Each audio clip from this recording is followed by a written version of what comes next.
অনলাইনে রিটার্ন জমা বাড়ায় আশাবাদী কর কর্মকর্তারা, সময় 1 মাস বাড়ায় নভেম্বরের শেষে কমেছে চাপ।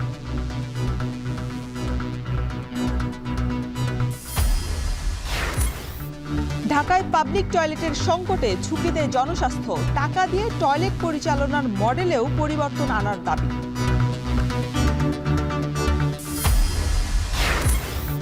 জামালপুরে অচল পড়ে রয়েছে 175 কোটি টাকা ব্যয়ে নির্মিত ফেরিঘাট টার্মিনাল, দুর্ভোগ লাঘবে সচল করার দাবি।